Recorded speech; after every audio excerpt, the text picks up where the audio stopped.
Welcome to Lawyer Boss Life. Welcome to Lawyer Boss Life.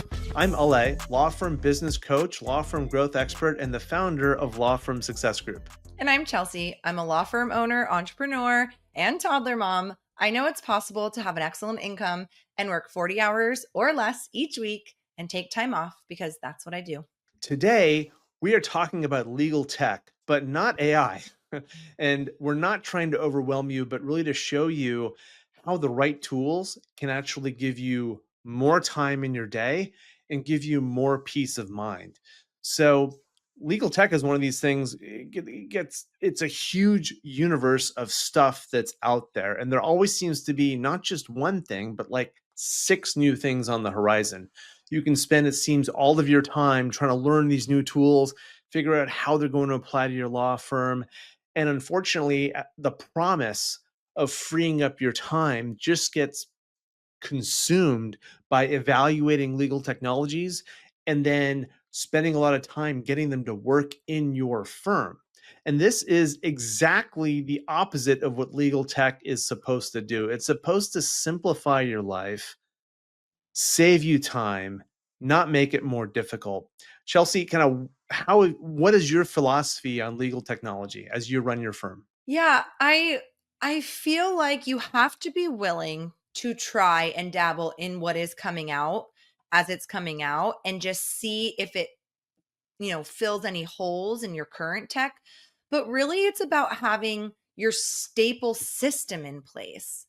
So once you have that staple system, and when I say system, I'm actually talking about tech software that you're using, then you're slowly building as new needs come about.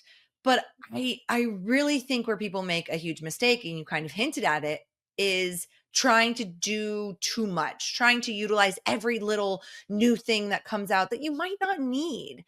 So our firm is really set up to use tech in the way that makes our life easier. We're a paperless firm. We run on Mac systems and utilize iPads as much as we can so that everything is kind of connected. And I can go through, all my favorites and some of that might come up, but really at the core of it is start with one system that's going to do as much as possible and then start filling the gaps from there. So, Chelsea, you're a Clio shop, right? I am. Okay, so not this is an advertisement for Clio, but just take us through when you and Emily founded your firm. You know, how did you go through that selection process, and why did you decide on Clio versus all the other systems that are out there? Yeah, there was two reasons. So I had used Clio a little bit before, but where I was using it wasn't maximizing all the tools. And so when we were opening, I went into a deep dive into Clio and all the videos just to kind of figure out what it had going on. And I liked the system. It was user friendly, it was basic. And I looked at some of the other ones too that are similar for sure. But the reason ultimately I went with Clio was not only the interface and how it was set up that I thought was really user friendly, but if you did any back end research, they were getting a lot of funding, and there was a lot in their press releases about the technology that they were going to expand on. And so for me, as somebody that looks long term, I knew that meant more systems through them. And here we are using Clio now almost 7 years, over 7 years. We started with just Clio Manage, which is their client management system, your timekeeping, your contacts, everything like that, to Clio Grow, which manages all your marketing, your lead intake, sends all your documents for signature, keeps everything organized, to now recently they bought out Lawya. And so now we got Clio Draft that allows you to draft all your forms, and recently added even Clio Accounting, which I actually don't use just yet, but that doesn't mean I won't eventually. I knew with the type of funding that they were articulating in the background, that meant expansion of services. And I am a one shop girly. So if I can maximize one company to do as many things as possible, I'm going to do that. And right now, Clio really is, I think, the gold standard in making legal software into filling all the possible gaps that any type of industry really needs when it comes to practice management. Yeah, and practice management is one of those things where I think it's helpful to be risk averse. Rather than trying something brand new that maybe has been on the market for 6 months or even a year, this is going to be the heartbeat of your business, and so you want to make sure you pick a piece of software that's not only software that you like, but is a partner who you can trust. So they've been around for a while. Chelsea's, you mentioned, I think is a great insight that they're well funded. There's evidence that they're getting funding and that they're on a growth path. The other thing I always look for is they have integrations with other software applications, because if you get one piece of software that doesn't talk to anything else, then you're kind of on an island.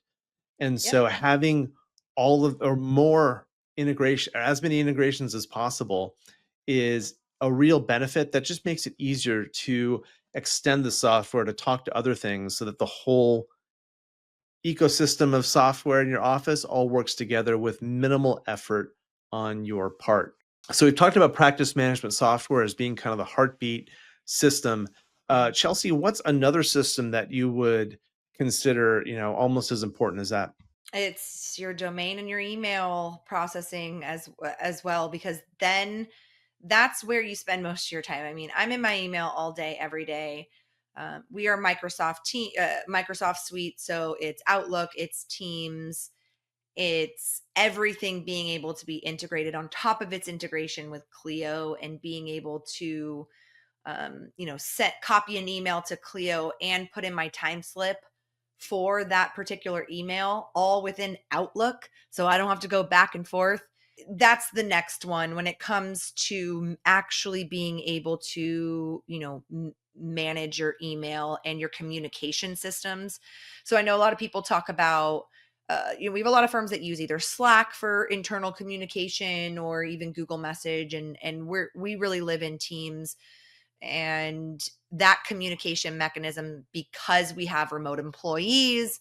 I work remote some days, I work from a second office. We've got people everywhere. We're not always in a place where we can communicate in the office. So Teams and having a nice organized internal communication system. So that would be my number two. And for us, it's been Microsoft. I know some people feel a certain way about the way that their email is set up in Outlook and Gmail, and whatever system you use is super personal, but that's what we've gone to. And to highlight the main two reasons for us, it's the integration to Clio that was really important to us, and their full packages. We're talking Microsoft Word, Excel, all Teams and Outlook. Those are kind of the primary ones we use on a regular basis. And so I think It that just that's keeps it simple, right? Like so simple. it's just simple. It's super easy. It works with everything. Like, Mhm. just keep it simple. Yeah.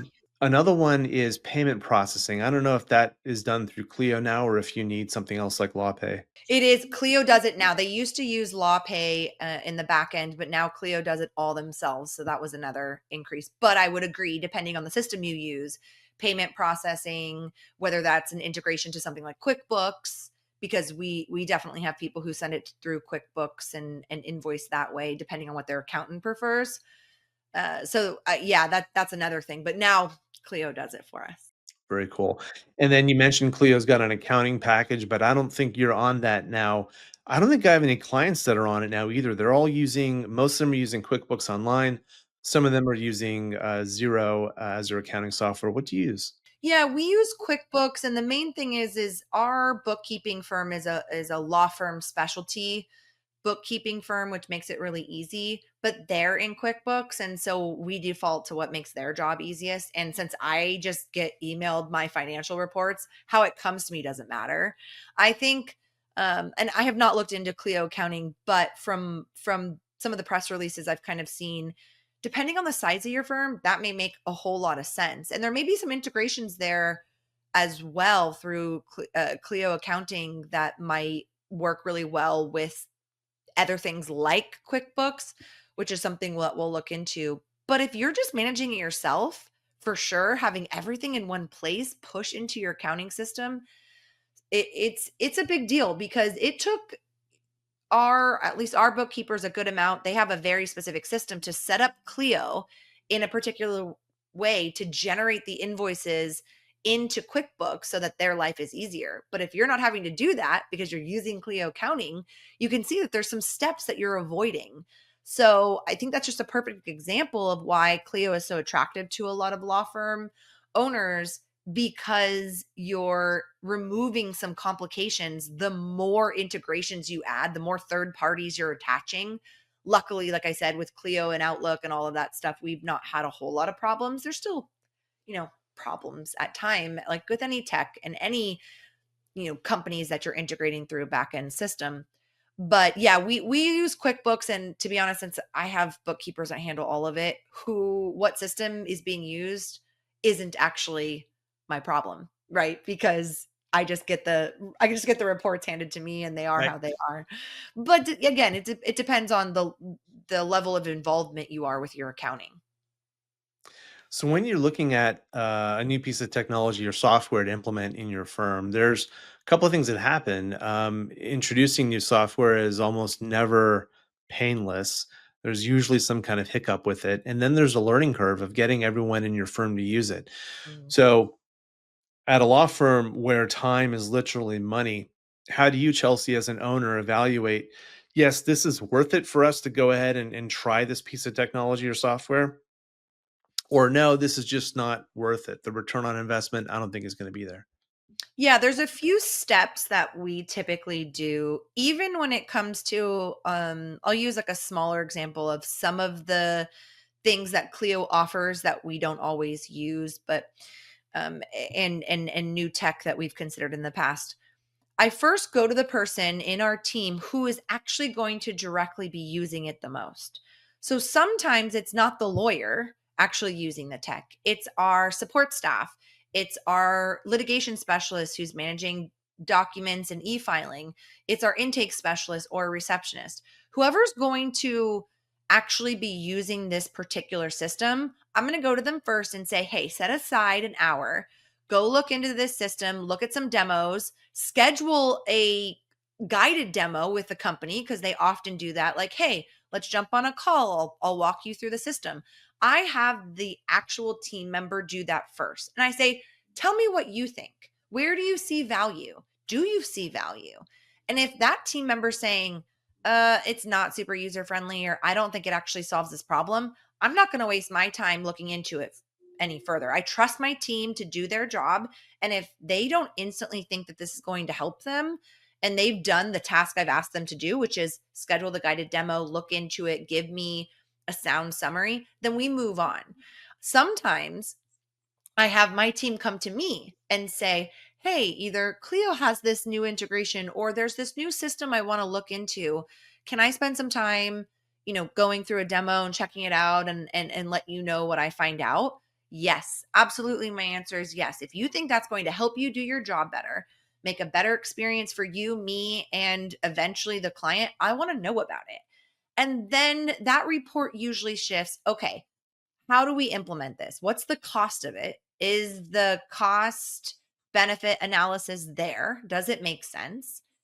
And what is it actually going to solve? Is it going to save time?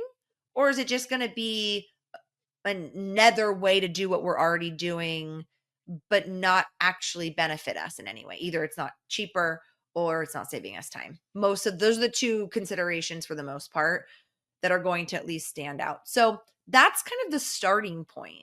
And then once we picked a new system, it really depends on who needs to learn it. Because, like I said, if it's our litigation specialist, our intake specialist, our receptionist, no one else needs to learn it.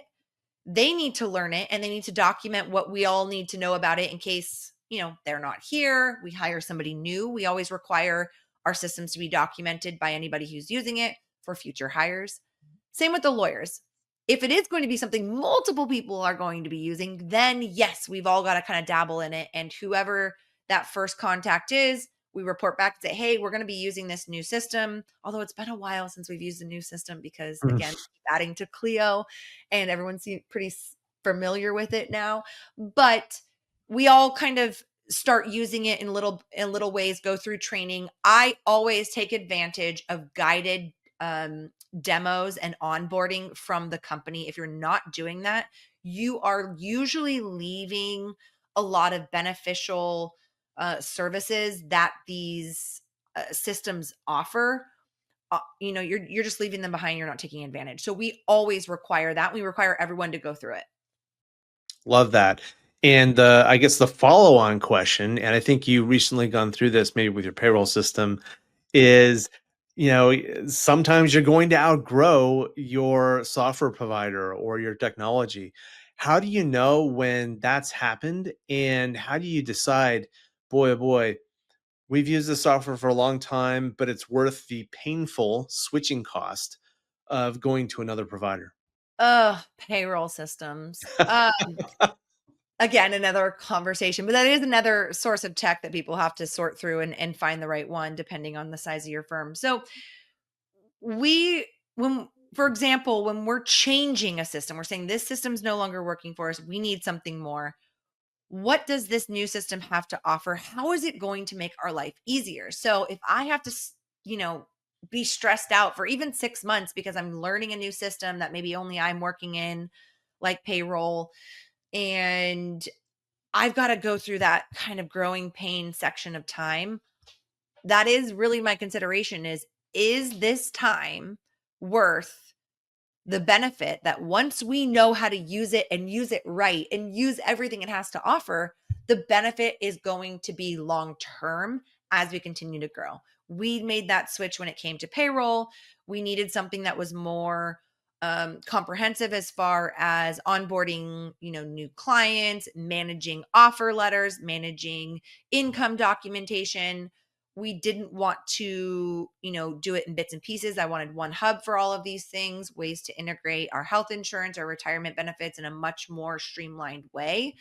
And so we needed to take advantage of some newer tech that allowed for integration of many services. So, sometimes it's going to be painful, and what you think is going to be, maybe a 1 month, 2 month process can be a 6 month or more growing pain experience of settling in. But it's just the part is going to happen, and you have to accept to think long term. Not everything is going to be a seamless integration overnight. And it's really just preparing your team for that as well. For example, like the payroll software really only impacts me and like my business partner. The team doesn't really see the back end of that. But there are going to be things that they have experienced where they're like, oh, I'm not liking this new system. I'm running into this problem. And we're sitting there going, well, how can we support you? But also, how long are we willing to put our team through these growing pains? And sometimes things don't work out. We have made those decisions and switched at times and used one software. We just did this actually when it came to new software that we had to switch to for calculating guideline child support and spouse support in family law cases. There was a system that was really everyone was using. They decided not to renew their license. And so everyone kind of had to switch to one of two main providers. We picked one because it had all these other services, but then everyone else was using the other one. And so was the court. And ultimately it didn't make sense to use that other one. So we had to switch to the other one. You Wow. can see, you can make one decision and think it's right and use it for a couple months, and then it's not right and you switch again, and it's okay. Sometimes you have to do that to learn what works for you, because what works for me is not going to work for another law firm with the same problem, depending on how they operate. So, it's just part of the game.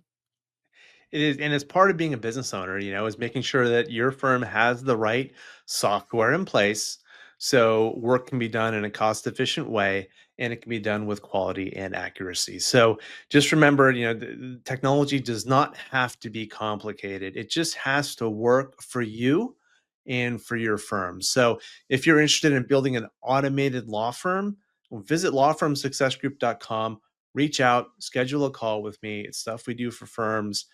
Love to help out. And if you know a lawyer who's drowning in admin tasks, share this episode with them. They might get some benefit from it. Thank you so much for listening today.